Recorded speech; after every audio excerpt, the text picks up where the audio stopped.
Donc bonjour, mon nom est Marc-André Mercier, enseignant à l'école secondaire de la Seigneurie. Bienvenue dans le défi 5, notre dernier défi. Dans ce défi, nous allons faire quelques apprentissages en faisant une aiguise crayon. L'aiguise crayon va être composée de deux pièces, le contenant et ensuite de ça le couvercle. Donc c'est deux pièces séparées qu'on va faire pour éventuellement être capable de les assembler.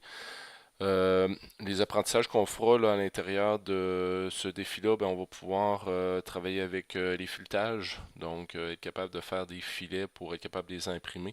Ensuite de ça, fonction coq, on va également utiliser des fonctions d'extrusion par révolution et aussi des lissages. Un autre type d'extrusion également là, qui peut être utile dans certaines situations. Donc, première des choses, on va venir créer un projet. Donc, comme à l'habitude, j'ai cliqué sur projet, créer, suivant. Le nom du projet, ça va être Aiguise Crayon.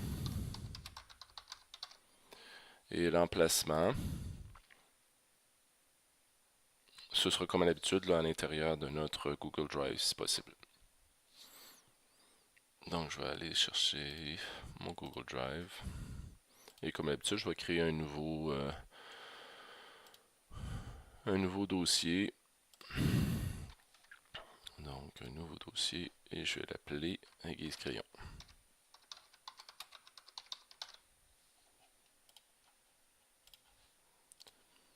Et je vais terminer. Et terminer. Donc maintenant, je vais pouvoir créer ma première pièce. On va créer en premier le contenant. Désolé. Donc, je vais commencer par faire une esquisse. Donc, commencer une esquisse 2D. Je vais venir sur le plan YZ. J'aurais pu choisir un autre plan.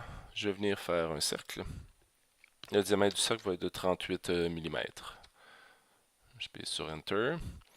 Une fois que mon esquisse est faite, je vais terminer l'esquisse et on va faire une extrusion. L'extrusion dans un seul sens, on va faire une extrusion de 44 mm de hauteur. Donc là, j'ai mon cylindre qui est le contenant. Ensuite de ça, je vais aller chercher l'option coque pour vider l'intérieur de mon cylindre sur une des faces. Donc coque, on vient sur l'extrémité.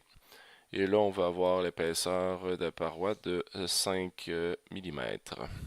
Donc, je mets un 5 mm comme épaisseur. On se rappelle, il va laisser de la matière de 5 mm sur tous les côtés, sauf celui que j'ai sélectionné. J'aurais pu choisir, si je voulais faire un tuyau, j'aurais pu choisir le dessous puis laisser 5 mm. Il aurait fait un tuyau à ce moment-là. Mais là, pour l'aiguille, c'est correct. On va cliquer sur OK. Par la suite, on va faire un espace pour être capable de faire nos filets. Je vais aller enlever un peu de matière sur le pourtour sur 8 mm. Donc, je vais faire une esquisse ici. Je vais venir faire une projection de géométrie sur l'extérieur. Et par la suite, je vais venir utiliser la fonction décalage. Donc, je vais venir choisir la dernière géométrie que j'ai dessinée, puis je vais lui demander de le décaler sur une certaine distance. Donc, ça, si jamais la première change, cela va changer. Donc, je vais lui demander un 2 mm de décalage entre les deux éléments. Je vais terminer l'esquisse. Et cette partie-là ici, ben, l'anneau extérieur uniquement, je vais le faire extruder en enlevant de la matière, donc soustraction. Puis je vais venir chercher seulement cette région-là. Il n'est pas choisi, je vais le choisir à ce moment-là de 8 mm. Donc on va voir, oh, c'est le mauvais que j'ai choisi, donc je vais revenir sur contour, j'ai pas choisi le bon, c'est lui ici que je veux. On va annuler, je vais recommencer, extrusion, je viens choisir seulement cette partie-là, bon là ça va fonctionner, soustraction de 8 mm, et là on va cliquer sur OK. Donc j'ai fait un éproulement, puis maintenant je vais pouvoir faire mon filetage ici. Donc je vais venir sur filetage, il nous demande c'est quoi la face où je veux faire un filet. C'est sur cette section-là ici. Et dans spécification, je vais pouvoir venir ici, j'aurais pu choisir aussi de dire ben je le veux sur quelle longueur, 10 mm ou quoi que ce soit, mais moi je le veux jusqu'à l'épaulement, donc c'est correct. J'ai marqué longueur entière. Spécificité, souvent je vais choisir soit de taraudage vis unifié ou encore taraudage de tuyaux ici. Donc, c'est des gros filets que ça prend pour être capable de les imprimer là, avec l'imprimante 3D. Donc, moi, je vais prendre filetage de tuyaux DIN. Ensuite de ça, bon, la taille, il va nous en recommander, le 37,897, je vais garder ça avec le G. Je pourrais le changer, mais il va nous mettre un message d'erreur, mais des fois, ça fonctionne très bien pareil. À droite pour être capable de le visser. On va cliquer sur appliquer. Là, il me met un message d'erreur, c'est pas grave. Et on va tout simplement annuler par la suite. Donc, les filets, comme j'ai dit, c'est un calque, c'est pas des vrais filets, c'est seulement l'image qu'Inventor met dessus. Si jamais j'imprimais ça, la seule chose que j'aurais, c'est un cylindre. Il n'y aurait pas de filet dessus. Donc, je vous ai fait installer là, préalablement là, le module complémentaire Cool Orange. Donc, si je vais cliquer sur Cool Orange, puis je viens voir le Thread Molder qui est ici. Donc, il va y avoir une fenêtre qui va ouvrir. Et là, on nous demande bon, de sélectionner les filets. Ben, je vais venir ici sur le filetage. Je vais cliquer dessus. Il va apparaître ici. Et là, ben, je vais tout simplement faire OK. Et lui, il va venir me dessiner justement les filets. Donc ça, c'est sur de vrais filets qui vont pouvoir être imprimés. On a vu qu'il vient de masquer le filetage, puis qu'il a fait 2 révolutions hélicoïdales pour être capable d'arriver à faire les filets. Donc ça, en fonction de la dimension des filets que vous avez choisi, lui, il va directement faire cette extrusion-là là, pour avoir les filets qui ont été demandés. Donc ça, c'est très facile à faire, là, puis c'est un petit module complémentaire qui est très utile. Puis vous voyez que c'est quand même des gros filets parce que l'imprimante a quand même une limite là, dans la précision qu'elle est capable de faire. Puis cette grosseur de filet-là, il n'y a pas de problème là, pour l'impression.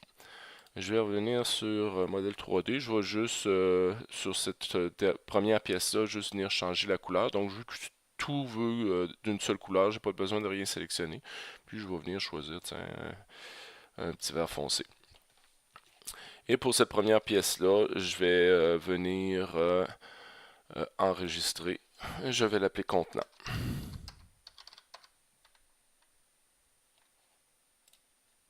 Et également, je vais venir l'exporter parce que si je voulais l'imprimer, donc format KO, je vais choisir le format STL, puis contenant.stl, c'est parfait, j'enregistre. Donc la première pièce est faite. Donc pour la nouvelle pièce, ce qu'on va faire, on va venir ici dans ma page d'accueil, on va venir sur pièces. Désolé pour le message d'erreur, vous ne devriez pas l'avoir. Et là, on va débuter justement là, notre couvercle. Donc je vais venir ici, je vais venir choisir le plan XY. Et là, ce qu'on va faire, c'est qu'on va utiliser, faire une esquisse pour faire une extrusion par révolution. Donc je vais venir choisir une ligne. Je vais faire une première ligne d'une certaine longueur, deuxième ligne d'une autre longueur. Je vais peser sur Escape. Puis là, je vais définir les longueurs sur ces deux lignes-là. Donc, la ligne qui est ici, je vais lui donner un 19 mm. Donc, pour être capable d'avoir un diamètre de 38. Et la hauteur qui est ici, je vais lui donner un 15 mm. Par la suite, je vais faire des contraintes. Si je regarde là présentement, là, ma pièce n'est pas contrainte du tout. Donc, je vais venir contraindre. Pardon. Je vais venir contrainte verticale, ça ici avec le point central. Et je vais venir contraindre à l'horizontale l'extrémité de la ligne avec le point central. Donc, cette pièce-là est contrainte. Par la suite, je vais venir utiliser l'option décalage. Donc, ici, je vais cliquer sur décalage. Je vais venir choisir les lignes. Puis là, je vais décaler d'une certaine longueur, donc de 3 mm. Donc, l'espace entre les deux, si les dimensions ici changent, l'espace entre les deux restera de 3 mm. Il va me rester à venir fermer mon esquisse pour être capable de faire une extrusion. Donc, je viens sur les deux extrémités, je viens cliquer sur chacun des coins et mon extrusion est terminée avec comme point de référence le point central de mon point cartésien. Et là, ce que je vais faire avec cette forme-là, c'est que je vais venir sur extrusion par révolution. Donc, on vient ajouter de la matière. Par défaut, il a choisi notre esquisse. Puis là, il nous demande de choisir c'est quoi l'axe que je vais utiliser. Donc, ce que je vais utiliser, c'est l'axe qui est ici. L'axe, ça me prend absolument une droite. Puis je sais que cette droite-là ici est directement en ligne avec le point central de mon plan cartésien. Donc, je vais tout simplement le sélectionner. Je veux que ça soit complet. J'aurais pu lui demander sur un certain angle ou quoi que ce soit. Là, et je vais tout simplement cliquer sur OK. Donc, ce que je viens de faire, au lieu d'utiliser la fonction coq, que j'aurais pu faire aussi, ben, je viens de dessiner là, la forme de mon couvercle. Par la suite, je vais venir sur la face d'en dessous, puis je vais partir une esquisse que lorsqu'on veut faire des filets, là, pour que ça fonctionne avec l'imprimante 3D au niveau de la tolérance, là, il faut absolument que le cylindre interne puis le cylindre externe ait une certaine distance entre les deux, au minimum 1 mm. On peut jouer très très serré, là, des fois à 0,6 mm, là, mais au minimum entre le diamètre du cylindre interne puis du cylindre externe, on veut avoir au moins là, 1 mm de jeu. Donc moi je vais créer cet élément-là là, en retirant, là, faire un épaulement, mais à l'inverse de l'autre que l'autre.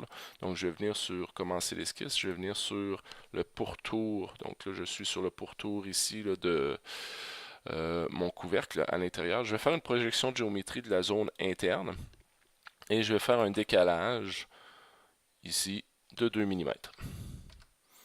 Et là, ce que je vais avoir, c'est que je vais terminer l'esquisse, je vais venir faire une extrusion seulement de la partie interne en retirant de la matière de 9 mm. Donc l'autre épaulement était de 8 mm. Celui-là va être de 9 mm, donc 1 mm de plus long. Donc je suis sûr et certain que mes filets vont pouvoir aller jusqu'au bout lorsque je vais vouloir les visser. Puis ici, ben là, présentement, ce que j'ai un diamètre de 36 mm, tandis que l'autre, le contenant, avait un diamètre de 34. Donc je vais avoir un jeu entre les deux pièces lorsque je vais vouloir faire le filet. Donc moi, il me reste à faire mon filet ici. Donc je vais venir sur filetage. Je vais venir choisir la face interne ici. Et sur les spécificités, je vais aller choisir les mêmes spécificités que l'autre, donc 37,897, gauche, droite, etc. Donc je vais cliquer sur appliquer et annuler. Comme l'autre, il va falloir que je fasse les vrais filets avec le module Cool Orange. Donc je vais venir sur Cool Orange Trend Molder. Je vais venir choisir dans mon menu le filetage que je veux réaliser. Je clique sur OK et à nouveau, il vient de me faire les filets à l'intérieur avec une révolution puis un élément hélicoïdal. Ce qui va me rester à faire, c'est de faire un trou pour laisser passer le crayon. Donc, je vais venir sur modèle 3D, sur l'esquisse, je vais venir sur la face qui est ici. Je vais venir faire un cercle d'un diamètre de 12 mm. Et ce cercle-là, une fois que l'esquisse est terminée, je vais venir faire l'extrusion en ouverture. Puis là, je vais lui demander de passer à travers tout. Donc, si jamais il y a quelque chose qui arrive, même si l'épaisseur devient plus épais, si je décide de faire des changements, ça va passer à travers toute la matière pareil. Je vais aller à l'intérieur, puis là, ben, on va dessiner là, la partie métallique, mais même si c'est pas réel, mais on va le dessiner pareil, là, l'intérieur. Donc, je vais venir débuter une esquisse ici, sur la face interne. Donc, si on regarde, c'est sur la face qui est ici. La forme que je vais dessiner ici, ça va être un rectangle. Je vais commencer avec un rectangle à centre à 2 points. Donc, je vais me remettre en face du bas. Je vais venir sur le point centre, je vais agrandir et là, ben, je vais marquer 14. Je vais peser sur table pour changer de fenêtre et je vais marquer 14. Donc là, je vais avoir un carré de 14 par 14. Je pèse sur Enter à ce moment-là. Je vais terminer cette esquisse-là. Je n'en ferai pas l'extrusion tout de suite parce que là, moi, je veux avoir une forme triangulaire là, pour, comme on a habituellement là, pour l'aiguise crayon. Donc, ce que je vais faire, je vais commencer par décaler le plan ici de 25 mm. Donc, je vais créer un nouveau plan, décalé d'un plan. Donc, je vais venir sur la face interne. Je vais cliquer. Puis là, il me demande décalage de combien. Bien, je vais marquer 25.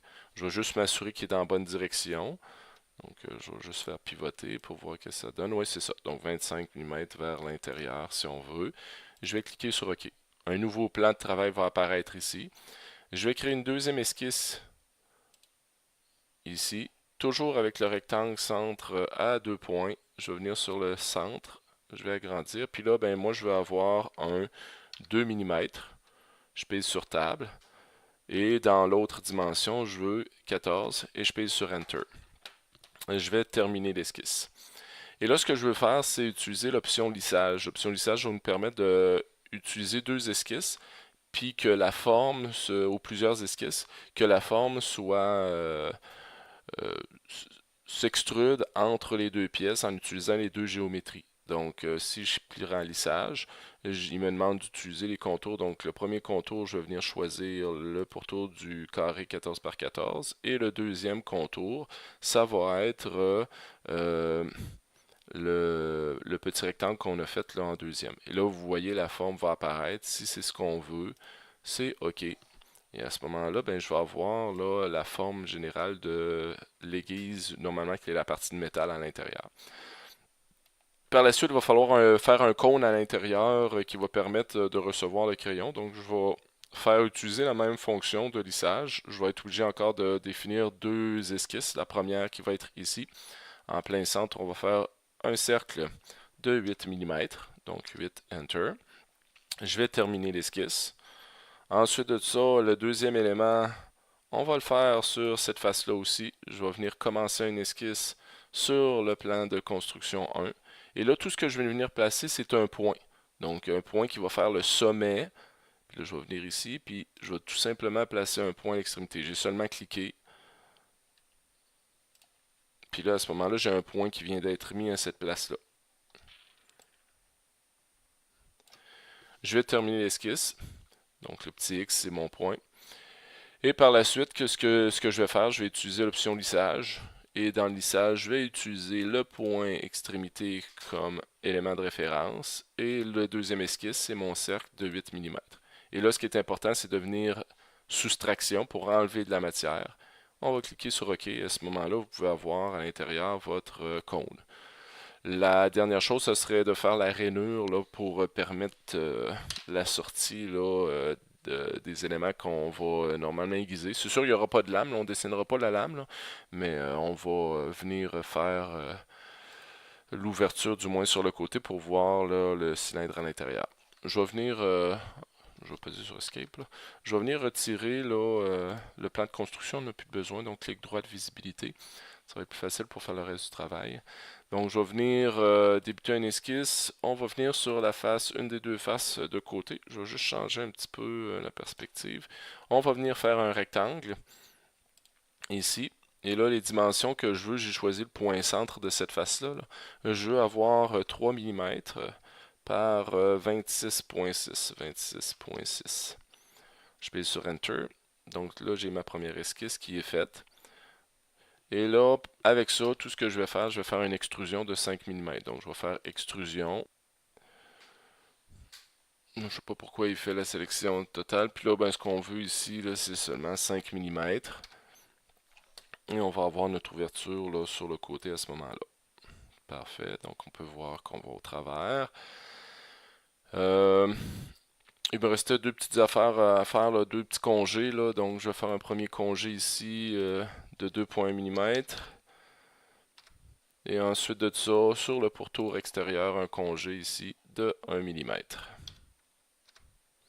Je vais venir changer les couleurs. Donc, ce que je vais utiliser la révolution, l'extrusion, je vais utiliser le filetage,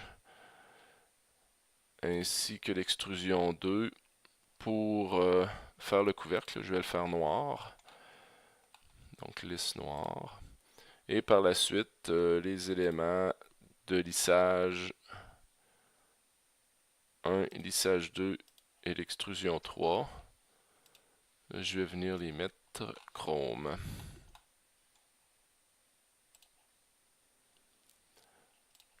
J'ai oublié le congé 2, effectivement, je vais le mettre chrome aussi. Pas le congé 2, pardon. Le congé 1, je vais le mettre chrome. Et il y a mon congé 2 que j'ai oublié de sélectionner tout à l'heure que je vais mettre noir lisse. Lisse noire. F4, on va regarder ce que ça donne. Parfait. Tout ce qu'on va faire maintenant, c'est l'enregistrer. Je vais l'appeler couvercle. Et lui également, on va venir pas l'extruder, mais exporter. Fichier exporter, format CAO, couvercle.stl. On va enregistrer. À ce moment-là, vous avez vos deux pièces. Vous voyez ici, vos deux pièces sont ouvertes, donc je peux aller soit dans le couvercle ou dans le contenant, passer de l'un à l'autre. Je vais vous montrer une dernière petite fonction. Là, comme j'ai dit tout à l'heure, on avait il y a une possibilité de faire des mesures. Là, si on va dans Outils, puis je viens sur Mesure, si je viens sur le pourtour, je vous disais qu'on avait un cercle de 36 mm, donc là, il me donne le diamètre justement de ce cercle-là. Si je vais dans le contenant et je vais juste fin de la pièce, je vais juste venir ici. Puis je mesure le diamètre qu'on avait ici, ben je vais retourner dans Outils, mesure, puis je vais juste venir sur le pourtour, donc on a 34 mm. Donc celui-là à l'interne est plus petit que l'externe, c'est ce qu'on voulait. Je vais juste redéplacer à la fin de la pièce ici, et à ce moment-là, mon dessin est complet. Donc je vais pour votre petit devoir ou activité, là, vous allez avoir à réaliser le boîtier puis le couvercle d'une lampe de poche. Donc, c'est les bases. Là, je vais vous fournir, comme à l'habitude, un plan. Puis, je vais également vous donner un court vidéo qui vous montrera, moi, la façon dont j'ai fait les deux pièces. Pour l'assemblage des pièces, ce sera peut-être d'autres auto-formations qui nous permettront de vous montrer là, ces éléments-là. Donc, bon défi.